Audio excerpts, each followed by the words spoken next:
வந்து ஒரு சீரியஸான படமே கிடையாது. ஐ மீன் காமெடியான படமே கிடையாது. இது ரொம்ப சீரியஸான ஒரு படம். ஒரு காமெடி கூட நீங்கள் எதிர்பார்க்க முடியாது. பட் ஆனால் ஒரு இடத்துல கூட உங்களுக்கு படம் போர் அடிக்கும். ஏன்டா இந்த படம் ஒன்னொன்னலாம் போனாம சூப்பர் சார் திருப்பி அந்த டீமோட ஒன்று பண்ணால் நல்லா இருக்குமே அப்படிங்கிற ஒரு வைப் கொடுத்த ஒரு படம் தான் சட்டமேனுக்கு. இல்லை மெட்ராஸ் விஜய் இல்லை அது என்னவா பண்ணாலும் சரி. எனக்கு குற்றம் கடிதலில் பண்ண உதயனும் பிடிக்கும். எனக்கு என்னோட ஃபேவரட் தான். விஜய் கொஞ்சம் ஸ்பெஷல் தான் இல்லை. நான் எப்பவுமே நம்ம இன்னி வரைக்கும் வந்து என்ன பாவல்னு தெரியாது நிறைய பேருக்கு விஜய் அப்படின்னு தான் தெரியும். செட்டில் இருக்க ஒருத்தர் பார்த்து காசிப்ஸ் ஒருத்தரை பற்றி 30 செகண்ட் கொடுத்து எத்தனை காசிப் சொல்றீங்க? நாங்கள் வந்து ஜாலியாக இருக்கிறத பார்த்துட்டு ஒரு சார் நீங்களாம் ஜாலியாக இருக்கீங்களா நானும் நடிக்க வந்துடலாம் போட்டு அப்படின்னு சொல்லி நிறைய தடவை சொல்றாரு. ஆனால் டைரக்ஷன் டீம் வந்து பரபரப்பாக இதை பற்றி யோசிச்சுட்டு இருப்பாங்க. இதை சொன்னாரு. ஒன் இண்டியா ஃபில்மி வித் நம்ம நேயர்களுக்கு வணக்கம். இன்னைக்கு நம்மளுடைய சினிமா ஸ்பெஷல் இன்டர்வியூல சட்டம் என் கையில் படத்தோட டீம் தான் இருக்காங்க. நிறைய விஷயங்கள் பேசலாம் வாங்க. வணக்கம், எப்படி இருக்கீங்க? என் 3 பேரோட காம்போவே வந்து வில்லன். அவர் வந்து ஃபன்னா நம்ம எல்லாருமே சதீஷை பார்த்துருக்கோம். இந்த இங்கே சாரும் அஜய் சாரையும் நம்ம ஃபன்னான கேரக்டர்ஸ்லையும் நிறைய பார்த்துருக்கோம். ஸோ இந்த காம்பினேஷன் எப்படி நாங்கள் எதிர்பார்க்கலாம் படத்தில்? என்ன எல்லாரும் பார்த்து பார்க்குறீங்க? இல்லை, இது எப்படி சொல்கிறதுன்னா ஒவ்வொருத்தரும் ஒரு ஒரு ஏரியாவில் இருப்போம். இந்த டிஃப்ரெண்ட்டாக இருக்கும் இந்த காம்பினேஷன். எங்கள் 2 பேருக்கும் வந்து காம்பினேஷன் ஷார்ட்ஸ் அண்ட் சீன்ஸ் இருக்குது. அது ரொம்ப இன்ட்ரெஸ்டிங்காக இருக்கும் உங்களுக்கு. ப்ளஸ் வந்து எங்கள் 2 பேரையும் வந்து இணைக்கிற பிரிக்கிற ஒரு கேரக்டராக வந்து சதீஷ் இருப்பார். ஸோ கரெக்டான ஆக்சுவலி பார்த்தா அவர் தான் நடுவில் உட்காரணும். ஏன்னா ஒரு கேரக்டராக இருப்பார். பேலன்ஸ் எங்கள் 2 பேரும் பேலன்ஸ் பண்ணுறாங்க. இல்லை எனக்கே ஷாக்காக இருக்கு. ஆமாம், அந்த உண்மை அது தானே. எங்கள் 2 பேரையுமே வந்து பேலன்ஸ் பண்ணுற ஒரு கேரக்டர் தான் படத்தில் வந்து சதீஷ். ஆக்சுவலி பார்த்தீங்கன்னா அவர் தான் பேலன்ஸ் பண்ணார் எங்கள் 2 பேரையுமே. ஸோ நீங்கள் படம் பார்க்கலையா சதீஷ்? அண்ணா நான் பார்த்துட்டேன்னா, ஆனால் அந்த சதீஷை நான் சொல்கிறீங்களா? இல்லை சதீஷ்ன்ற பேரில் கன்ஃபியூஸ் ஆகுறாங்க. ரெண்டு பேரும் இருக்கிறதுனால கன்ஃபியூஸ் ஆகிறாங்க. ஸோ நீங்கள் சொல்லுங்கள் சார், நீங்கள் அவங்க இணைக்கிற புள்ளி அப்படிங்கிறாங்க. அவர் ஏதாவது பாயிண்ட் சொன்னார்னா அது கண்டிப்பாக கரெக்டாக இருக்கும். ஸோ நான் இன்னொரு வாட்டி பார்க்கணும், ஏதோ ஒன்று இருக்குது. ஸோ ஆக்சுவலாக நான் வந்து எனக்கு நான் ஏதோ சேனலில் காமெடி பண்ணியிருப்போம், படத்தில் வந்து பண்ணுறதுக்கு ட்ரை பண்ணுறோம். ஆனால் இந்த மாதிரி ஒரு சீரியஸான ஒரு கேரக்டர் வந்து என்னை நம்பி அவர் எப்படி எந்த ஆங்கிளில் பார்த்தாருன்னு தெரியல, சீரியஸாக இருக்கும் பண்ண முடியும் அப்படின்னு சொன்னார். ஸோ அதனால் இது வந்து இந்த வாய்ப்பு கிடைச்சிது. பாவல் சார், நீங்கள் உங்களை வந்து டெரிஃபிக்கான வில்லனா இந்த படத்தில் பார்க்கலாம் அப்படின்னு சொல்லி சதீஷ் சார் நிறைய இன்டர்வியூஸில் சொல்லியிருந்தாரு. ஸோ அதில் வில்லன்லேயே நிறைய ட்விஸ்ட்லாம் இருக்குன்னு சொல்லியிருந்தாரு. அதை பற்றி ஏதாவது சொல்லுங்க. அவர் சொன்ன மாதிரி தான் ஒரு டெரிஃபிக்காக அப்படி வரக்கூடிய ஒருத்தன் தான். ஆனால் வெறும் அந்த அந்த அது மட்டும் இல்லாமல் அதுக்குள்ளே வேற நீங்கள் மற்ற படங்களில் பார்க்குற மாதிரியான சில ஃப்ளேவர்ஸும் அதில் டெஃபினட்டாக இருக்கும். நிச்சயமா சார். சதீஷ் சாரோட அந்த காம்பினேஷன் சீன்ஸ் அவரோட ஒர்க் பண்ணும்போது நம்ம எல்லாருமே பார்த்துருப்போம்.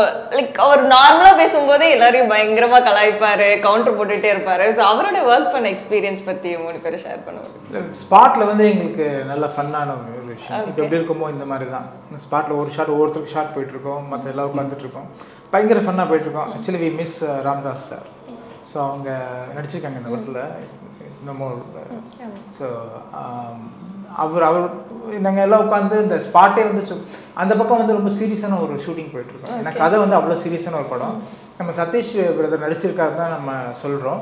பட் ஆனால் வந்து இது வந்து காமெடி 1% கூட இல்லாத ஒரு படம். ரொம்ப சீரியஸான படம். உங்களுக்கு போஸ்டர் பார்த்தாலே தெரியும், அந்த ஃபீல் தெரியும். கிளிம்ஸ் பார்த்துருக்கோம். ஆமாம், கிளிம்ஸ்லேயுமே அந்த ஃபுல்லாக கண்டிப்பாக இது வந்து ஒரு சீரியஸான படமே கிடையாது. ஐ மீன் காமெடியான படமே கிடையாது. இது ரொம்ப சீரியஸான ஒரு படம். ஒரு காமெடி கூட நீங்கள் எதிர்பார்க்க முடியாது. பட் ஆனால் ஒரு இடத்துல கூட உங்களுக்கு படம் போர் அடிக்கும். ஓகே, அவ்வளோ. ஏன்னா படத்தோட பிகினிங்லேயே உங்களுக்கு கதை ஸ்டார்ட் ஆகும். ஃபஸ்ட்டு ஷார்ட்லேயே உங்களுக்கு கதை ஸ்டார்ட் ஆகிடும். நிறைய படங்கள் பார்த்தீங்கன்னா அப்படி கதை வந்துட்டு ஒரு ஏரியாக்குள்ளே கதை சொல்லுவாங்க, அப்புறம் வந்து உங்களுக்கு இன்டர்வல் பிளாக்ல ஒரு டெஸ்ட் வைப்பாங்க, இந்த மாதிரிலாம் இருக்கும். பட் இந்த படம் எப்படின்னா வந்து வெரி ஃபர்ஸ்ட் ஷார்ட்லேயே உங்களுக்கு கதையை வந்து ஸ்டார்ட் பண்ணிடுவார் டைரக்டர். ஸ்டார்ட் பண்ணி அது எவ்வளோ இன்ட்ரெஸ்டிங்காக கொண்டு போகிறாரு அப்படிங்கிறது தான். ஸோ அதனால் படம் ஃபுல்லாகவே ஒரு சீரியஸான படமாக இருக்கும். சீரியஸான சதீஷ் தான் நம்ம பார்ப்போம். பட் என்னென்னா ஷூட்டிங்கில் தான் அந்த சீரியஸ்னஸ் இருக்கும். ஷார்ட் எடுக்கிற இடத்துல இங்கே நாங்கள் வந்து இப்போ எப்படி இருக்கோமோ ஜாலியாக சிரித்து பேசிக்கிட்டு அவ்வளோ ஃபன்னாக இருக்கும். ஒரு 45 டேஸ் போச்சு. 45 டேஸ் போன மாதிரியே எங்களுக்கு தெரியல. யூஸ்வலாக வந்து வீட்டிலேருந்து கிளம்பி ஊருக்கு போய் வேலை பார்க்குறோம், பிகாஸ் ஏற்காட்டில் அந்த படம் ஃபுல்லாக இருக்காங்க. ஒரு இது இருக்கும், வீட்டுக்கு போகணுன்ற ஒரு ஃபீல் வரும் இல்லையா. இந்த படம் பண்ணும்போது எங்களுக்கு அந்த ஃபீலே வரல, பிகாஸ் ஏன்னா அவ்வளோ ஜாலியாக இருந்துச்சு எல்லாரோட உட்காந்து ஒர்க் பண்ணும்போது. ஸோ நீங்கள் சொல்லுங்கள் சார், ஃபுல் டீம் ஏதாவது இன்சிடென்ட்ஸ் சொல்லலாம். நிறைய இருக்கு. அவர் என்னன்னா சதீஷ் சார் வந்து டக்குன்னு அந்த கவுண்டர்ஸ் அவருக்கு வரும்ல, சொல்லிடுவாரு செம்மையா சிரிச்சு, நான் வேற சார் சூப்பர் சார் செம்மையா இருக்கு சார், சாச்சிக்கிட்ட நீங்களே சொல்லுங்க அப்படின்னு சார் அவர்கிட்ட போயிட்டு சாச்சிக்கிட்ட சொன்ன பிறகு டேரக்டர் சொன்ன உடனே அவரும் பயங்கரமா சூப்பர் சரி ஓகே டைலாக் சொல்லுங்க இதுதான் அப்படின்னு சொல்லி அந்த ஜோக்ஸே இல்லாம வந்து, ஏன்னா அவர் அந்த கதைக்குள்ளேயே தான் இருக்கணும்னு அந்த ஃபோக்கஸ் தான். மற்றபடி ரொம்ப ஜாலியா வந்து எந்த அளவுக்குன்னா ஒரு ஜோக் சொன்னா ஒரு பாயிண்ட் அப்படின்னு சொல்லிடலாம் வச்சு அப்படி விளையாடிட்டு போவோம். அதாவது சில சமயத்துல வந்து சில படங்கள் மட்டும் வந்து அப்படியே மனசுல இருக்கும். ஒரு எனக்கு அந்த மாதிரி எல்லா படங்களும் அப்படி இருக்காது. அந்த ஷூட்டிங் ஸ்பாட் படமா இருக்கும், ஷூட்டிங் ஸ்பாட்ல நடந்த விஷயங்கள்லாம் வந்து ரொம்ப வருஷம் ஆனாலும் கூட அப்படியே ஞாபகத்தில் இருக்கும்ல. அந்த மாதிரி எனக்கு சட்டம் கையில் வந்து ஒரு மாதிரி ஸ்பெஷலான ஒரு படம் தான். ரொம்ப ஜாலியாக செட்டே ஜாலியாக இருக்கும். ஸோ ஒரு ஏண்டா இந்த படம் பண்ணோன்னெலாம் தோணாமல் சூப்பர் சார் திருப்பி அந்த டீமோட ஒன்று பண்ணால் நல்லா இருக்குமே அப்படிங்கிற ஒரு வைப் கொடுத்த ஒரு படம் தான் சட்டம் கை. So nice sir. Satish sir, நீங்கள் ஃபஸ்ட்டே சொன்னீங்க 2 சதீஷ் இருக்கிறதுனால கன்ஃபியூஷன் நிறையா இருக்கும். அந்த மாதிரி இதில் கன்ஃபியூஷனான ஏதாவது இன்சிடென்ட்ஸ் சொல்ல முடியுமா? இல்லை கன்ஃபியூஷன்லாம் ஆகாது, ஏன்னா அவங்க தெளிவாக ஹீரோன்னு கூப்பிட்டுருவாங்க. ஆனால் சதீஷ் நான் போயிடுவேன். இதில் வந்து என்னென்னா எனக்கு வந்து ஒரு எக்ஸ்பீரியன்ஸாக ரொம்ப சூப்பராக இருந்துச்சு. என்ன வந்து சின்ன கேரக்டராக இருந்தாலுமே பட் ஆனால் பழகக்கூடிய ஆட்கள் எல்லாமே பெரிய பெரிய ஆளுங்க. ஸோ இப்போ அண்ணன் வந்து V1 டேரக்டர் இருந்தாங்க, ஆனால் அது வந்து இன்னும் நிறைய பேருக்கு வந்து ரீச் ஆகும் அண்ணன் டைரக்ட் பண்ண படம் அப்படின்றது. ஸோ அதுவாக இருக்கட்டும், அஜய் மாஸ்டர் வந்து பார்த்திங்கன்னா எவ்வளோ பாட்டு வந்து கோரியோகிராஃபி நம்ம ரொம்ப லைக் பண்ணேன். எக்ஸாம்பிள் வந்து சலாம் குலாம் பாட்டை நம்ம ரொம்ப லைக் பண்ணியிருப்போம். சின்ன வயசில் டிவியில் பார்க்கும்போது அவ்வளோ லைக் பண்ணியிருப்போம். அப்படி நேரில் மீட் பண்ணும்போது அண்ணன்கிட்ட பேசும்போது தான் தெரியுது அந்த அண்ணன் இவ்வளோ அந்த அண்ணனோட ஒர்க்ஸ் வந்து நம்ம தெரிஞ்சுக்க முடியுது. ஸோ இந்த மாதிரி நிறைய எக்ஸ்பீரியன்ஸ். ராமதாஸ் சார் வந்து ஒரு சூப்பரான ஸ்கிரிப்ட் ரைட்டர். அதை வந்து எப்படின்னா லைவாக அவர் வந்து சில விஷயங்கள் நாங்கள் காரில் ட்ராவல் பண்ண வேண்டியது இருக்குது. அதில் வந்து அவங்க வீட்டில் நடந்த ஒரு இன்சிடெண்ட்டை சொல்லி இந்த சீனை படத்தில் வைக்கலாம், அந்தளவுக்கு ரொம்ப இந்த ஃபீல்டு மேலே ரொம்ப லவ்வாக அக்கறையாக இருந்த ஒரு மனுஷன். ஸோ அவர் கூடலாம் பழகிற ஒரு வாய்ப்பு கிடைக்கிறது, சதீஷ் அண்ணா, சாச்சி அண்ணா, இந்த மாதிரி ஒரு வாய்ப்பு வந்து எனக்கு சரியான வாய்ப்பு தான். படத்தில் வாய்ப்பை விட இந்த வாய்ப்பு வந்து பெரிய வாய்ப்பாக நான் நினைக்கிறேன். அதான் சச்சி சார் அவரோட சிக்ஸர் இதுக்கு முன்னாடி படம் வந்து என்டையர்லி டிஃப்ரெண்ட் ஜானர். இந்த படத்தில் இருந்த சட்டமின் கையில் வந்து ஒரு பார்க்கும்போது அந்த கிளிம்ஸ் பார்க்கும்போதே ஒரு ஃபுல் அண்ட் ஃபுல் சீரியஸ் ரத்த கிளறியாக இருக்க படமாக தான் இருந்தது. பட் ஆனால் அது வந்து ஒரு காமெடி ஜானர். ஸோ அதுலேருந்து அவர்கிட்ட நீங்கள் என்னைக்காவது கேட்டிருக்கீங்களா அதுக்கும் இதுக்கும் எப்படி சார் அடாப்ட் பண்ணீங்க? அதை பற்றி அவர்கிட்ட ஏதாவது கேட்டிருக்கீங்களா? ஏதாவது ஷேர் பண்ணியிருக்காரா அவர்? இல்லை, எனக்கு வந்து சாச்சி வந்து ஒரு almost like 14-15 years of okay. நாங்கள் வந்து ரைட்டர் விஜய் சார் அவங்கக்கிட்ட வந்து நாங்கள் வந்து அவர்கிட்ட ஃப்ரெண்ட் அண்ட் அசிஸ்டன்ஸ் லைக் அந்த மாதிரி எப்படி சொல்கிறதுனா ப்ரொஃபஷ்னலாக அவர்கிட்ட ஒர்க் பண்ணலாம். ஐ மீன் ப்ரொஃபஷ்னலாக கிடையாது, பட் இருந்தாலும் வந்து அவங்க கூட தான் இருப்போம், நாங்கள் கதை பேசுவோம். இந்த விஷயம்லாம் அவர்கிட்ட தான் நிறைய விஷயங்கள் அவர் வந்து கற்றுட்டோம் விஜய் சார்கிட்ட வந்து. ஸோ அப்படி ட்ராவல் பண்ணது தான்.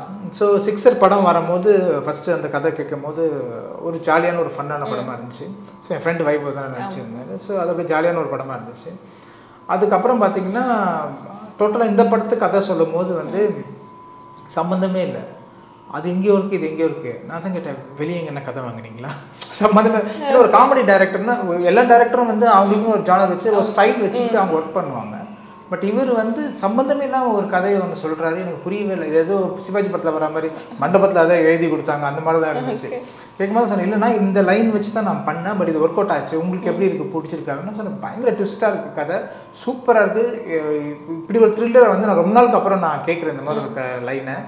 ஒர்க் பண்ணதுக்காக சொல்கிறேன், டாக்கிங் ஜென்யூனாக சொல்கிறேன், நீங்கள் படம் பார்த்தா உங்களுக்கு புரியும். ஸோ சூப்பராக ஒர்க் அவுட் ஆகிருந்துச்சு லைன். அப்போ தான் நான் சொன்னேன், இன்னொரு கதையை வச்சுருக்காரு, இன்னும் அவர் 3-4 கதை எல்லாம் டிஸ்கஸ் பண்ணுவோம் இல்லையா. நான் சொன்னது தயவு செஞ்சு இந்த கதை பண்ணுங்க இப்போது, அந்த கதையும் நல்லா தான் இருக்குது, பட் இந்த கதை இப்போ பண்ணுங்கள். ஏன்னா வந்து ஒரு காமெடி பண்ணிவிட்டு அப்படியே இவ்வளோ ஒரு இன்டென்ஸ் த்ரில்லர் பண்ணுறதுன்றது வந்து ஒரு சூப்பர் விஷயம். ஸோ நீங்கள் பண்ணுங்கள், இது கண்டிப்பாக அது பண்ணுங்கள், ஒர்க் அவுட் ஆகும், செமையாக ஒர்க் அவுட் ஆகும் அப்படின்னு சொல்லும் போது அப்புறம் தான் உட்காந்து இதோட ஸ்க்ரீன் பிளேலாம் உட்காந்து எழுதி ஃபைனல் பண்ணிவிட்டு இந்த படம் வந்து came out like nice. Sir நம்ம வேற ஒரு டீம் இன்டர்வியூவில் பேசும்போது நீங்கள் சொல்லியிருந்தீங்க உங்களுடைய எப்போதுமே உங்களுடைய கேரக்டர்ஸில் ஃபேவரட் படம் அப்படின்னா அது மெட்ராஸ் தான் சொல்லியிருந்தீங்க. ஸோ அது அப்போ நீங்கள் சொல்லியிருந்தீங்க ஃபேவரட் கேரக்டர்னு. பட் இப்போ இந்த படத்துக்கு அப்புறம் அந்த ஃபேவரட் கேரக்டர் அப்படிங்கிறது மாறுமா? இந்த படத்தோட கேரக்டர் பிடிச்சிருக்குமா உங்களுக்கு? இல்ல மெட்ராஸ் விஜய் இல்ல அது என்னவா பண்ணாலும் சரி. எனக்கு குற்றம்பிடிதல்ல பண்ண உதயனும் பிடிக்கும். எனக்கு என்னோட ஃபேவரட் தான். விஜய் கொஞ்சம் ஸ்பெஷல் தான் இல்லை. நான் எப்பவுமே நம்ம இன்னி வரைக்கும் வந்து என்ன பாவல்னு தெரியாது நிறைய பேருக்கு விஜய் அப்படின்னு தான் தெரியும். அதனால நான் அதை நான் விட்டு கொடுக்க முடியாது. அதனால இதுக்கப்புறமா வேற இதை தாண்டி கூட வேற ஒன்று பண்ணலாம். சட்டமேன் கையில் ஸ்பெஷலான ஒரு படம் தான், அந்த கேரக்டர் ஸ்பெஷலான ஒரு கேரக்டர் தான். ஆனால் விஜய் வந்து என்னைக்கும் விஜய் தான். அதை வேற எதுவுமே வந்து காம்பன்சேட் பண்ண முடியாது. இதில் இன்னொரு ஒரு கூடுதலான ஒரு விஷயம் வந்து என்னன்னா, சார்கிட்ட பேசிட்டு இருக்கும் முன்னாடி இந்த ஷூட்லேயே வந்து ஆக்சுவலாக வந்து மெட்ராஸில் ஒரு அன்பா பண்ணிருக்கணும், அப்படி இல்லைன்னா விஜயா அவர் பண்ணிருக்கணும். நான் இன்னைக்கு கூட அவருக்கு தேங்க்ஸ் சொன்னேன், நல்ல வேலை சார் நீங்கள் விஜயா பண்ணல, இல்லைன்னா நான் இன்னைக்கு கிடையாது நீங்கள் பண்ணியிருந்தா நான் கேரக்டர் இவ்வளோ அழகாக பண்ணியிருப்பேன். சூப்பராக இருந்துச்சு. நாலு வருஷம் அவள் நல்லா வந்திருக்குமான்னு தெரியாது, அவ்வளோ சூப்பராக பண்ணிருந்தேன் சொல்லுங்க. டெஃபினட்டாக அது என்ன ஜஸ்டிஸ் பண்ணுமோ அது டெஃபினட்டாக பண்ணியிருப்பார். அவர் அது மிஸ் பண்ணதுனால தான் எனக்கு இன்னைக்கு அந்த ஆப்பர்ச்சுனிட்டி கிடைச்சிருக்கு. சாச்சி பற்றி சொல்லிட்டு இருந்தீங்களே, அதாவது என்னன்னா எல்லா ஆக்டருக்குமே வந்து ஒரு விஷயம் என்னன்னா, நான் பண்ணிட்டு இருந்ததுல இருந்து வேற ஒன்று பண்ணணும், ரெகுலராக அதே ஒரு மோனோட்டோனஸாக ஒன்று பண்ணக்கூடாதுன்றது வந்து எல்லாருக்குமே தோணும். ஸோ இவரை வந்து நம்ம எல்லாமே காமெடியாக பார்த்துட்டு இருந்துட்டு திடீர்னு ஒரு சீரியஸான ஒரு ரோல் நடிக்க வைக்கிறது இருக்குல்ல, அது ரொம்ப ரிஸ்கான ஒரு விஷயம் ஒரு டைரக்டருக்கு. அது செய்யறதுக்கு ரொம்ப பெரிய தைரியம் வேணும். ஸோ இந்த மாற்றம் இருக்குல்ல, இதை சேஞ்ச் பண்ணுறதே வந்து அப்போ பார்த்துக்கோங்களேன், ஒரு கதையினோட ஸ்க்ரீன் பிளே இதுலேயே வந்து வேறையா ஒன்று காட்டணும்னு நினைக்கும் பொழுது அந்த கதையுமே கூட வேற விதமான ஒரு ஸ்க்ரீன் பிளேக்கு அவர் எவ்வளோ மெனக்கெட்டிருப்பாருங்கிறது தான். ஸோ அப்படிதான் நரேஷன் கேட்கும்போதே அப்படிதான் இருந்தது இந்த கதையை கேட்கும்போது. டெஃபினட்டாக அதுவுமே இந்த படத்தில் உங்களுக்கு புதுசான ஒரு அனுபவமாக தான் அது இருக்கும். நிச்சயமா சார். சதீஷ் சார், நீங்கள் உங்களோட கேரக்டருக்கு எப்படி அடாப்ட் பண்ணிக்கிட்டீங்க? லைக் உங்களை வந்து நாங்கள் ரொம்ப ஃபன்னாக உங்களுடைய நீங்கள் பண்ணுற காமெடிஸ் எல்லாமே பயங்கரமாக என்ஜாய் பண்ணி பார்த்துருக்கோம். ஸோ அந்த கேரக்டரைசேஷன் என்டையர்லி டிஃப்ரெண்ட் அப்படின்னும் போது எப்படி அதுக்கு அடாப்ட் பண்ணிக்கிட்டீங்க? அந்த ப்ரிப்பரேஷன் எப்படி இருந்தது ஜேர்னி? அதான் இப்போ நீங்கள் பேசும்போது சாருன்னு சொல்லி கூப்பிட்றீங்களே, அந்த ஷாக் எப்படி இருக்கோ அந்த மாதிரி தான் வந்து டைரக்டர் அண்ணா வந்து இந்த சீரியஸ் கேரக்டர் பண்ணுங்கன்னு சொல்லும்போது அந்த ஷாக் இருந்துச்சு. அண்ணா எப்பவுமே எனக்கு வந்து டெலிவிஷனில் பண்ணி பழக்கம், சினிமா வந்து நமக்கு புதுசு. ஸோ அதனால் அண்ணா உங்களுக்கு ஓகேனா எனக்கு ஓகேண்ணே அப்படின்னு பெட்டர் ஃபஸ்ட்டு எடுத்துகிட்டு இந்த மாதிரி ஒரு பிட்டை போட்டுருக்கு. ஏன் அப்படின்னா அவங்க நம்மளை இது பண்ணிடுவாங்கன்ட்டு. அந்த மாதிரி தான் இதில் அவர் என்ன சொன்னாரோ அதை நான் வாங்கி அப்படியே பண்ணியிருக்கேன். இதை ஒருவேளை வந்து இதில் நல்ல பேர் கிடைச்சா அது வந்து சாச்சி அண்ணா கேஸ். தம்பி வந்து ரொம்ப தன்னடக்கமா இப்படிதான், இது சும்மா இல்லை நிஜம் கேரக்டரே அப்படிதான். உங்களுக்கே கொஞ்சம் என்ன இவ்வளோ தன்னடக்கமா அப்படின்னு தோணும். சத்தியமாவே தம்பியோட கேரக்டர் அதுதான். ஆக்சுவலா வந்து ரொம்ப ரொம்ப ரொம்ப டேலண்டட். நம்ம டிவியில பார்த்தது வந்து ஒரு கொஞ்சம் தான், அதை விட ரொம்ப ரொம்ப பெரிய டேலண்ட்டு. டிஸ்கஷன்லாம் வந்து ஏதாவது வரும்போது இந்த கேபி சதீஷ் அவர் ஹீரோவா பண்ணா நல்லா இருக்குமே எனக்கு என்கிட்ட சொன்னாங்க. நான் உடனே வந்து ஃபோன் பண்ணி தம்பி இப்படி உன் பேரை சொன்னாங்க, எனக்கு ரொம்ப சந்தோஷமா இருந்தது அப்படின்னு. இப்போ சொல்றான்ல சார்னு கூப்பிடுறது கூட அது ஒன்றும் இல்லை. ஆனால் அவனோட பொசிஷன் இல்லை, அவனை வந்து மக்கள் வச்சிருக்கிற இடம் வேற ஒன்று. ஆனால் அதை கூட தெரிஞ்சுக்க அது இது பண்ணாம ஒரு பெரிய ஒரு ஈகோ இல்லாம ஒரு நான் பெரிய ஆள் அப்படிலாம் இல்லாம அந்த ஒரு ஹம்பிள்னஸ் வந்து எப்பவுமே அவனுக்கு இருக்கும். அது ரொம்ப பெரிய லெவலுக்கு அவன் கொண்டு போவான். நீங்க அவர் வந்து ரொம்ப ஹம்பிளா ரொம்ப காமா பேசுறாரு. ஷூட்டிங் ஸ்பாட்லயும் அப்படிதான் இருப்பாரு, ஃபன்னாவே பேசுறாரு. அதெல்லாம் இருக்கும். அதெல்லாம் ஒரு இன்டர்வியூ, ஒரு பயம், மக்கள் பார்க்குறாங்க, அந்த மூடு வந்து ஒரு பயந்து தான் நான் பேசுவேன் எப்பவுமே. நார்மலாக இருக்கும்போது நான் கிட்டலாம் ஜாலியாக பேசுவேன், சில டைம் வந்து ஓவராக கூட பேசுவேன். பட் ஆனால் வந்து அவங்க கேட்டுருவோம். ஆமாம், அது எப்படி ஓவராக பேசுகிறோம் கேட்டுருவேன், கொஞ்சம் ஓவரா போறணும் அப்படின்னு சொல்லுவாங்க. அதுக்கப்புறம் ஒரு 10 நிமிஷம் பேச மாட்டேன். அதுக்கப்புறம் திருப்பி பேசுவோம். அதுக்கப்புறம் திருப்பி ஓவரா தான் இருக்கும். ஸோ இப்போ திரும்பவும் வந்து நீங்கள் செட்ஸில் வந்து எல்லாருமே அப்சர்வ் பண்ணியிருப்பீங்க. சதீஷ் சாராக இருக்கட்டும், அஜய் சாராக இருக்கட்டும், பாவல் சாராக இருக்கட்டும், டைரக்டராக இருக்கட்டும், எல்லாருமே அப்சர்வ் பண்ணியிருப்பீங்க.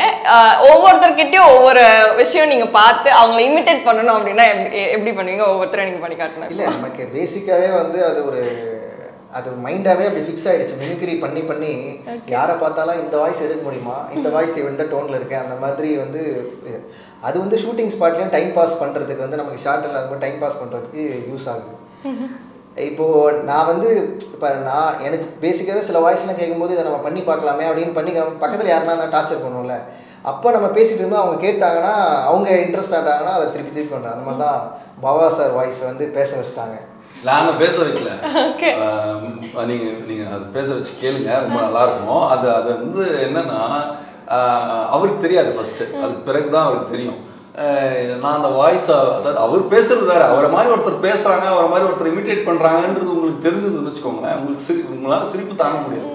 நான் வந்து இவன் ஷார்ட்டில் அவர் எனக்கு ஆப்போசிட்டில் நின்னார்னா இவன் பின்னாடி நிற்பான், அப்படியே பவாசார் மாதிரியே அந்த எக்ஸ்பிரஷன்லாம். நான் அவரை பார்த்தாலே சிரிப்பேன், அவர் எங்கேயாவது இருந்தாலே அவரை பார்த்து சிரிப்பேன். அவர் ஒரு கட்டத்தில் வந்து என் மேலே பயங்கர கோபமாக இருந்தார், இல்லைன்னா என்னை பார்த்தாலே சிரிக்கலாம், பெர்ஃபார்ம் பண்ணா சிரிக்கலாம் அப்படின்னு சொல்லி. ஆனால் அதுக்கு பின்னாடி ஒரு ரகசியம் என்னன்னா, பின்னாடி அவர் இருக்கும்போதெல்லாம் பண்ண மாட்டேன், மட்டும் இல்லை செட்டில் அதுக்கப்புறம் எல்லாரும் அவரோட வாய்ஸ் பேச ஆரம்பிச்சிட்டாங்க.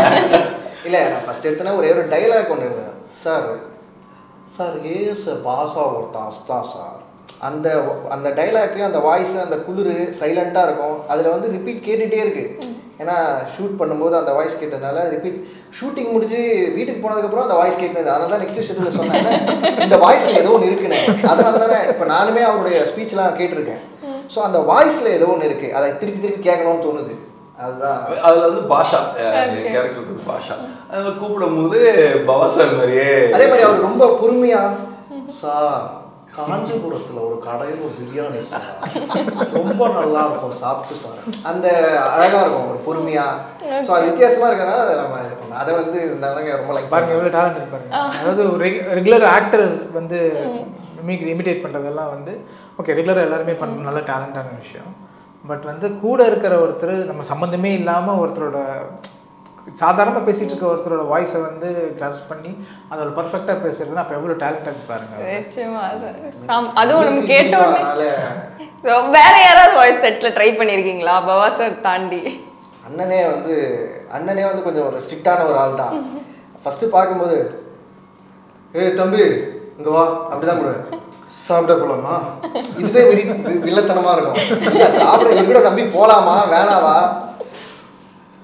தம்பி நீங்க போய் சாப்பிட்டு வந்துடுறீங்களா அப்படின்னு திடீர்னு திடீர்னு கூப்பிட்டீங்க, திடீர்னு நீயே போய் சாப்பிட்டு வந்துடுறீங்க, நான் சாப்பிட்ற ஐடியாலே இல்லையா. அது மாதிரி வந்து ஒரு நடனோட வாய்ஸ் டிஃப்ரெண்ட். அப்போ பார்க்கும்போது சாரை பார்த்து ஒரு வில்லன் ஃபீல் தான் வந்திருக்கீங்க.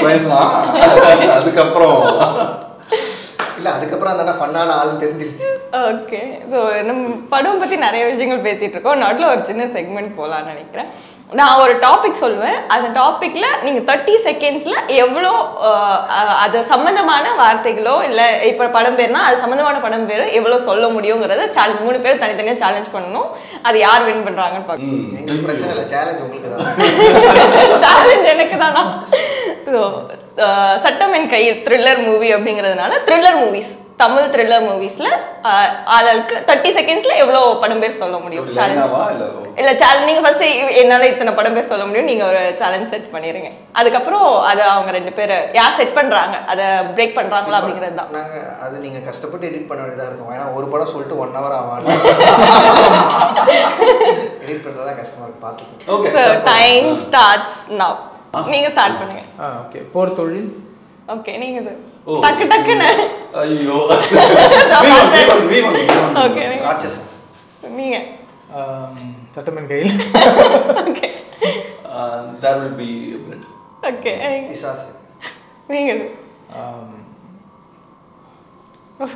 போச்சா? ரொம்ப நேரம் யோசிச்சிட்டீங்க. ஷைனிங். நீங்க ரொம்ப நேரம் யோசிச்சிட்டீங்க. ஸோ அவுட் நீங்க. ஆமா அவுட். இப்போ என்னன்னா செட்ல இருக்கவங்க யாரையாவது ஒருத்தரை பார்த்து நீங்க வந்து ஒரு காசிப் சொல்லணும்னா எனக்கு காசிப் சொல்லுவீங்க. செட்ல இருக்கவங்க சொல்லிட்டு போயிடுவேனே. செட்ல இருக்க ஒருத்தரை பார்த்து காசிப். ஆமா, ஒருத்தரை பத்தி 30 செகண்ட் கொடுத்து எத்தனை காசிப் சொல்றீங்க? செக்மெண்ட் மாத்தி இருக்கணும் போல. அப்போ நான் அப்போ காசிப் ஈஸி தான் சார், உண்மையாவே சொல்லுங்க. உண்மையா சொல்லுங்க. இல்ல அதுல நான் ரொம்ப வீக், அதனால தான். சரி, அதாவது இவங்க கேட்ட இந்த கேமை விட இது இன்னும் கஷ்டமான ஒரு விஷயம். இல்லை அந்த மாதிரி யார் எதுலேயே வீக்குன்றது சொன்னாலே போதும்.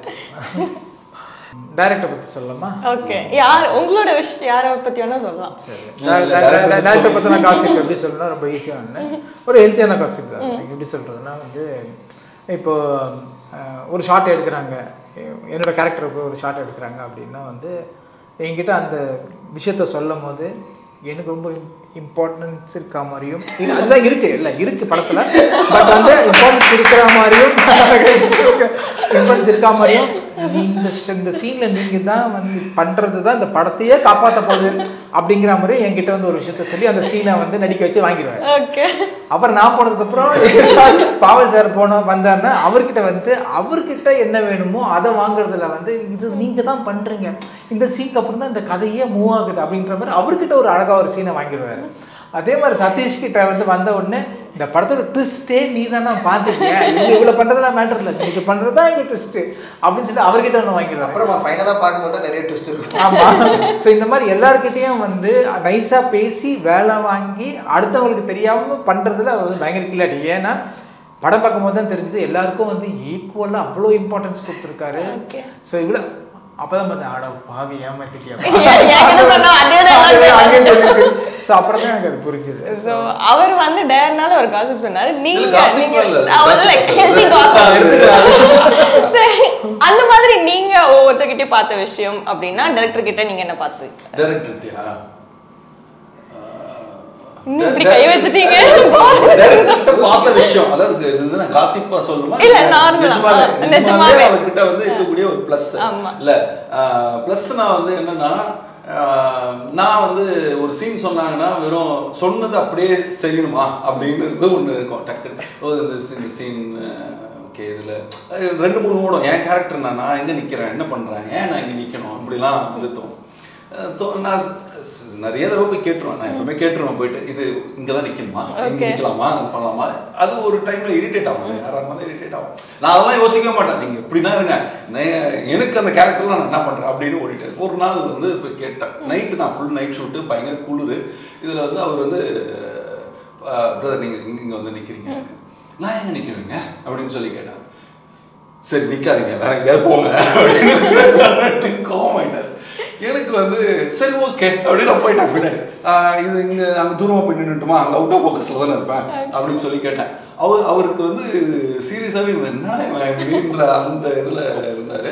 அதுக்கப்புறம் என்னன்னா கூட வந்து அந்த அசோசியேட் வந்து ஒரு டைலாக் சொன்னார், ரொம்ப நல்லா இருந்துச்சு. திருப்பி அவர் கூப்பிட்டு வந்தேன், இந்த டைலாக் கேளுங்க, நான் வந்து இப்போ சம்மந்தம் இல்லாமல் இங்கே நிற்கிறத விட இவர் சொல்கிற அந்த டைலாக் இருக்குல்ல அங்கேருந்து சொல்லிட்டே இங்கே வந்தால் நல்லா இருக்காது.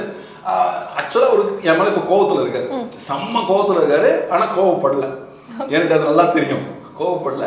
இப்போ நான் வந்து இப்படி வந்து அடுத்தது இம்மிடியேட்டாக வந்து அடுத்தது இப்படி ஒன்று கேட்குறேன், என்ன பண்ணுவாங்க ஒரு டைரக்டர், ஏன்டா எனக்கு இப்படி சாவடிக்கிறேன் ஏதாவது பண்ணி எதுவுமே சொல்ல டக்குன்னு இப்படி பார்த்தாரு, நல்லா இருக்கே, சூப்பராக இருக்கு, ஓகே நீங்கள் இது சொல்லிட்டு. அதாவது ஒரு டைரக்டருக்கு ஃபர்ஸ்ட் குவாலிட்டி வந்து என்னன்னா ஈகோவே இல்லாமல் இருக்கணும். ஓகே அதே மாதிரி அந்த பர்சனை புரிஞ்சுக்கணும், இவங்க வந்து கதைக்காக ஒன்று செய்கிறாங்க, எப்படி வேணாலும் அந்த இடம் வந்து பயங்கர கோவமாகி டென்ஷனாக இருக்கலாம், எதுவுமே பண்ணாமல் இம்மிடியேட்டாக வந்து அதை ரொம்ப அவ்வளோ அழகாக ஹேண்டில் பண்ணுறது இருக்குல்ல. பீப்புள் ஹேண்ட்லிங் வந்து ரொம்ப ரொம்ப உலகத்திலேயே கஷ்டமான காரியம். அதுதான் டைரக்டருக்கு அந்த ஸ்கில் தான் தேவை. எல்லாரும் இப்போ நாங்கள் இந்த 3 பேருமே வெவ்வேறு விதமான நபர்கள் தான் இல்லை. இந்த மாதிரி மொத்த செட்டுமே வெவ்வேறு விதமான மனிதர்களை ஹேண்டில் பண்ணுறதுல வந்து அவர் வந்து த பெஸ்ட். அவ்வளோ அந்த ஸ்கில் வந்து அப்படியே சிரிச்சுட்டே கூலாக அவர் வந்து கோவமாக இருக்காரு, பின்னாடி ஒரு டென்ஷன் இருக்கு, வேற ஒரு பிரச்சனை ஒன்று ஓடிக்கிட்டு இருக்கு அப்படின்றதே தெரியாது செட்டில். அதுக்கு பிறகுதான் அந்த ஷூட்டை முடிச்சுட்டு போன பிறகுதான் ஓ இப்படி ஒரு பிரச்சனையில தான் இவர் இதை இங்கே ஹேண்டில் பண்ணிட்டு இருந்தாருன்றது தெரியும். அந்த ஸ்கில் வந்து சாட்சிக்கு வந்து ரொம்ப சூப்பர். So nice sir. நீங்கள் ரொம்ப நேரம் யோசிச்சுக்கிட்டு ரெடியாக ப்ரிப்பேர்டாக உட்காந்துருக்கீங்க, என்ன சொல்றதுன்னு தெரியல. தம்பி ஒரு தடவை சொல்லியிருக்கான், ஆனால் நான் தம்பி ஒரு பயங்கர டேலண்ட்னு நான் சொன்னல, நல்லா எழுதுவாப்பில், நல்லா டைரக்ட் பண்ணுவாப்பில். நான் வந்து கேட்டிருக்கேன், தம்பி என்னை வச்சு ஏதாவது டைரக்ட் பண்ணுறியா? நம்ம வந்து எனக்கு எக்ஸாம்பிள்லாம் சொன்னோன்னா நீங்கள் வந்து ஷூட்டில் வாயை மூடிட்டு இருக்கணும், அதுக்கு உங்களுக்கு ஓகேவா?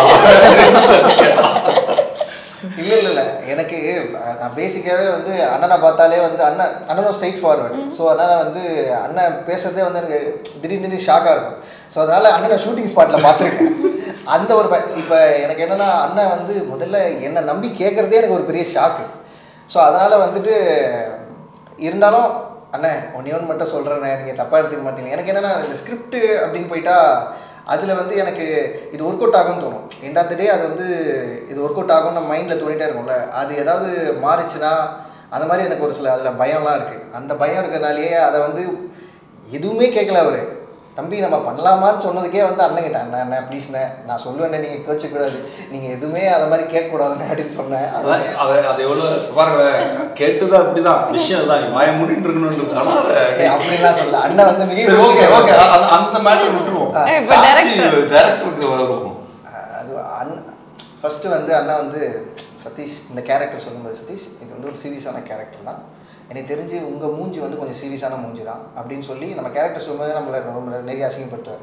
அந்த மாதிரி அது மாதிரி சொல்லிட்டு ஆனால் இதில் வந்து அங்கங்கே அப்படியே ஃபன்னை நீங்கள் அப்படியே போட்டுக்கிட்டே வரீங்க அப்படின்னாரு. ஆனால் அதுக்கப்புறம் கொஞ்ச நேரம் போயிட்டு அவர் கதையை பற்றி ஃபுல்லாக யோசிச்சுட்டு இல்லை இந்த கதைக்கு இது சூட் ஆகாது அப்படின்னு சொல்லி திருப்பி டிசைட் பண்ணி ஷூட்டிங் ஸ்பாட்டில் வந்து இல்லை அந்த மாதிரி ஃபன்ஸ் வேணாம் அப்படின்னு அந்த அவர் ஒரு மைண்டில் வந்து இந்த படத்தை வந்து எப்படியாவது ஒரு சக்ஸஸ்ஃபுல்லாக கொண்டு போகணுன்றதுக்கு அவருடைய அந்த மெனக்கெடல் இருக்குல்ல, அதில் வந்து ட்விஸ்ட் அண்ட் டர்ன்ஸ் இருக்கும்.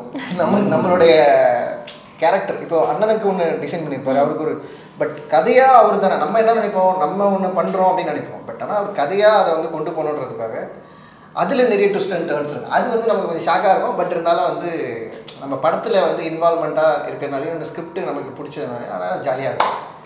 டைரக்டர் ஒரு இன்டர்வியூவில் சொல்லியிருந்தாரு, லைக் டைரக்ஷன் டீம் மற்ற எல்லா டீமும் வந்து அடுத்து என்ன பண்ணணும் பரபரப்பாகவே யோசிச்சுக்கிட்டே இருப்போம். ஆனால் சீன் முடிஞ்சோடனே அவங்க செட்டில் இருக்கவங்க ஆக்டர்ஸ் எல்லாமே வந்து போய் ஜாலியாக இருப்பாங்க அப்படின்னு சொல்லியிருந்தாரு ஒரு இன்டர்வியூ. அது என்னைக்கா சொல்லியிருக்காரு அவங்க கிட்ட. எனக்கு அதை பார்க்கும்போது நாங்கள் வந்து ஜாலியாக இருக்கிறத பார்த்துட்டு ஒரு சார் நீங்களாம் ஜாலியாக இருக்கீங்களா நானும் நடிக்க வந்துடலாம் போட்டு அப்படின்னு சொல்லி நிறைய தடவை சொல்றாரு. ஆனால் டைரக்ஷன் டீம் வந்து பரபரப்பாக இதை பற்றி யோசிச்சுட்டு இருப்பாங்க. இதை சொன்னாரு அவர் வந்து லைக் வேலை இருந்துகிட்டே இருக்கும், அடுத்து என்ன பண்ணணும் அப்படிங்கிற வேலை இருந்துகிட்டே இருக்கும். பட் ஆனால் நானும் எங்களுக்கு வேலை கொடுக்கும்போது வேற இன்டர்வியூல சதீஷ் சார் சொல்லியிருப்பாரு, நடுராத்திரி வந்து வண்டியில வந்து குளூர்ல வந்து நாங்கள் போனோம், எங்களுக்கு வேலை வரும்போது நாங்கள் வேலை செய்ய போறோம். இல்லை நாங்கள் இருக்கும்போது இப்போ பாருங்க இப்போ இந்த இடத்துல எல்லாரும் உட்காந்து சீரியஸாவே ஓகே சீரியஸான இன்டர்வியூ அப்படி நடுவில் சிரிப்போம் அதெல்லாம் இருக்கதானே செய்யும். அந்த மாதிரி எங்களுடைய கடமையை கொடுக்கும்போது கரெக்டாக செஞ்சிருவோம். ஸோ ஒவ்வொருத்தருக்கும் இந்த படத்தினுடைய செட்ஸில் ஷூட்டிங்கில் இந்த ஜேர்னியில் இருக்க ஒரு மெமரபிளான மூமெண்ட்னா என்ன சொல்லுவீங்க சார்? இல்லை இந்த 45 days கிட்ட ஷூட் பண்ணியிருக்கோம். எவ்ரி டே வந்து செரிஷ் பண்ணக்கூடிய டேஸ் தான். ஏன்னா வந்து இந்த படத்து ஃபஸ்ட்டு டே ஷூட்லேருந்து கடைசி நாள் வரைக்கும் எங்களுக்கு உண்மையிலே வந்து ஒரு போர் அடிக்காமல் சில செட்டிலெல்லாம் வந்து நடித்து முடிச்சுட்டு திருப்பி உட்காந்துருக்கும் போது கொஞ்சம் போர் அடிக்கும். சில இதில் வந்து ஒரு கம்ஃபர்டபுள் ஜோன் மிஸ் ஆகும். அதெல்லாம் எதுவுமே இல்லாமல் இது வந்து இந்த 45 நாளும் வந்து எங்களுக்கு ஒரு டூர் மாதிரி தான் இருந்துச்சு. பிகாஸ் ஃபுல் படம் ஏற்காட்டில் தான் ஷூட் பண்ணோம். இந்த 45 days எங்களுக்கு வந்து ஒரு டூர் போயிட்டு ஃப்ரெண்ட்ஸோட ஜாலியாக போய் ஒரு டூர் போயிட்டு வந்த ஒரு ஃபீலிங் தான் இருந்துச்சு எங்களுக்கு. ப்ளஸ் ப்ரொடக்ஷனில் வந்து ட்ரீட்மெண்ட்டாக இருக்கட்டும் அவ்வளோ என்ன சொல்கிறதுனா ஒரு எல்லாருமே ஈக்குவலாக ட்ரீட் பண்ணாத எல்லாருக்குமே வந்து தேவையான விஷயங்கள் எல்லாமே செஞ்சு கொடுத்தது. அது இந்த கம்ஃபர்ட் ஜோன் வந்து எங்களுக்கு ரொம்ப ரொம்ப ஃப்ரெண்ட்லியாக இருந்தாங்க ப்ரொடக்ஷனில். ப்ளஸ் வந்து என்ன சொல்கிறதாங்க கோ-ஆர்டிஸ்ட் எல்லாருமே வந்து ரொம்ப ஃப்ரெண்ட்லியாக இருந்ததுனால வந்து எங்களுக்கு இன்றைக்கி ஷூட் இல்லை அப்படின்னா கூட நாங்கள் சும்மா ஒரு ஜர்க்கினை மாட்டிக்கிட்டு கிளம்பி காரில் போய் அடுத்தவங்களுக்கு எடுக்கிற சீன் அப்போ கூட உட்காந்துட்டு டைம் பாஸ் பண்ணிட்டு இருப்போம். ரூமில் சும்மா உட்காந்துட்டு இருக்காமல் போவோம். ஸோ அந்த ஒரு கம்ஃபர்ட் இருந்துச்சு. ஸோ அது வந்து எனக்கு ரொம்ப பிடிச்சிருந்தது. சார் உங்களுக்கு சொன்ன மாதிரி எல்லா நாளும் ஏதோ ஒன்று ஸ்பெஷலாக ஒன்று நடக்கும். எனக்கு வந்து இந்த ஷூட்டில் வந்து என்னென்னா நான் மறக்கவே மாட்டேன் அப்படின்னா டெய்லி நம்ம ப்ரொடக்ஷன்லேயே சாப்பிட்டுட்டு இருக்கோம். இன்னைக்கு வெளியே போய் சாப்பிட்லான்னு நிறைய தடவை அப்படி ட்ரை பண்ணுவோம். வெளியே போய் சாப்பிட்லாம் அப்படின்னு சொல்லிட்டு ட்ரை பண்ணுவோம். அதனால ப்ரொடக்ஷனில் வந்து இல்லைங்க இன்றைக்கி நைட்டு வேணாம் டின்னர் வேண்டாம் நாங்கள் வெளியே போய் சாப்பிட்டுக்கணும் அப்படின்னு சொல்லிட்டு நான் இன்னும் ஒரு 2 பேர் இவங்க 2 பேரில் வேற ஒரு 2 பேர் இருந்தால் நம்ம போயிடலாம் வெளியே. ப்ரொடியூசரும் அதில் ஒருத்தர் கொஞ்சம் யங் தான், அவர் ஒரு 26-27 வயசு பரத்ன்னு சொல்லிட்டு அவரும் இன்னொருத்தர் ஒரு ஆக்டர் அவர் நான் 3 பேர் மட்டும் வெளியே போய் சாப்பிட்லான்னு முடிவு பண்ணியாச்சு. ஓகே ப்ரொடக்ஷன்லேயும் வந்து ஓகே சாப்பாடு இல்லை எல்லாம் இது பண்ணியாச்சு. நாங்கள் நேராக கிளம்பிட்டோம். பார்த்தா எல்லா ஹோட்டலும் க்ளோஸ் ஆகிருக்கு. எதுவுமே இல்லை, என்ன பண்ணுறதுன்னு தெரியல. அப்புறம் பார்த்தா அப்போ தான் மூட போகிறாங்க. நான் வந்து என்னென்னா காஸ்டியூமோடவே நேராக ரூமுக்கு கிளம்பிட்டேன். நான் போலீஸ் காஸ்டியூம் இருக்கேன் கூட, அந்த தம்பியும் அதே போலீஸ் காஸ்டியூம் இருக்கேன். மூட போகிற நேரத்தில் அப்படி டக்குன்னு போய் நின்னோடனே அவங்களுக்கு வந்து என்னென்னா, சார் இப்போ தான் சார் ஸ்டேஷன்லேருந்து வந்துட்டு போனாங்க அப்படின்னாங்க. நான் வந்து டக்குன்னு வந்து இல்லைன்னு தம்பி சொல்ல வந்தேன், டேய் எதுவும் சொல்லிடாத அப்படின்னு சொல்லி நேராக உள்ளே போய் உட்காந்துட்டோம். வந்து அவங்களும் இலையெல்லாம், அதாவது அந்த ஒரு அந்த என்ன சொல்கிறது, அந்த பயத்தோடு எடுத்து வைக்கிறாங்க. நானும் வந்து உட்காருங்க அதை அப்படியே பரத் ப்ரொடியூசர்ஸ் அவன் சொல்கிறேன், அண்ணா அவங்க நம்ம உண்மையாகவே போலீஸ் நினச்சிட்டாங்க அப்படின்னு. ஏய் ஆமாண்டா, அதெல்லாம் சாப்பாடு கிடைக்காது, அமைதியாக இரு அப்படின்னு இப்படியே பேசிட்டு இருக்கோம். எடுத்து இட்லிலாம் வச்சுட்டு இருக்காங்க. எல்லாம் அவங்களுக்கு வந்து என்னென்னா மூடுற நேரத்தில் வந்து இப்படி பண்ணுறாங்களே அப்படின்னு இருக்கு. கரெக்டாக வந்து அந்த அந்த அந்த ஹோட்டலில் அந்த பையன், இவங்க 2 பேர் வந்து கொஞ்சம் வயசானவங்க. ஸோ அவங்களோட பையன் வந்து கொஞ்சம் சின்ன வயசு தான். அந்த பையன் வந்து எங்கள் 2 பேரையும் பார்த்துட்டு, என்ன மூட வேண்டியதானே இல்லை அப்படின்னு. அட அவங்க ஷூட்டிங் வந்திருக்காங்க. அவங்க பதிலுக்கு அங்கேருந்து சீக்கிரம் சாப்பிட்டு கிளம்புங்க அப்படின்னு சொல்லி, அதுக்கப்புறம் இல்லை பொறுமையாக சாப்பிட்டு போகலாம். அதான் அந்த ஒரு நடந்தது, அதை மறக்கவே முடியாது. ஸோ உங்களுக்கு இல்லை மறக்க முடியாதுன்னா இந்த அண்ணன் சொன்ன மாதிரி தான் அது ஒரு டூர் மாதிரி. அதுவும் வந்து காலேஜ் டூர் எப்படி இருக்கும் அந்த மாதிரி ஒரு காலேஜ் டூர் மாதிரி ரொம்ப ஹாப்பியாக இருக்கும். இப்போ ப்ரொடக்ஷன் மேனேஜர் அண்ணங்களாம் இருப்பாங்க. அவங்க எல்லாம் வந்து ரொம்ப நாளாக இந்த ஃபீல்டில் இருக்கலாம். அவங்களுக்கு எங்களை பார்த்தா ஷாக்கிங்காக இருக்கும், யாரா அவனுங்க ஜாலியாக இருக்கானுங்க அப்படின்ற மாதிரி. அவ்வளோ இதில் என்னென்னா நம்ம ரொம்ப சின்ன கல்லு பெத்தலாம் அந்த அண்ணெல்லாம் செம்ம, அவர்லாம் ஷாக்காக பார்ப்பாரு, என்ன இவங்க அப்படின்னு அவருக்கு ஷாக்காகவே இருந்துகிட்டே இருக்கும். அதில் அவர் மாதிரியே சொல்லிடுறேன் அண்ணா இல்லைண்ணா அந்தளவுக்கு அது வராது. இது இப்போ நம்ம ரொம்ப கஷ்டப்பட்டு உழைச்சி பெரிய ஆளாகி ஒரு மாதிரி ஒரு சூப்பரான இடத்துல உட்காந்து சாப்பிட்ணும் அந்த மாதிரிலாம் ஆசைப்படுவோம்ல. அந்த இடம் வந்து இந்த ஷூட்டிங் ஸ்பாட்டில் எங்களுக்கு அவ்வளோ சூப்பராக, 2 சைடு மலை, நடுவில் வந்து ப்ரொடக்ஷன் சாப்பாடு, நல்லா ரசம் சுட சுட சுட.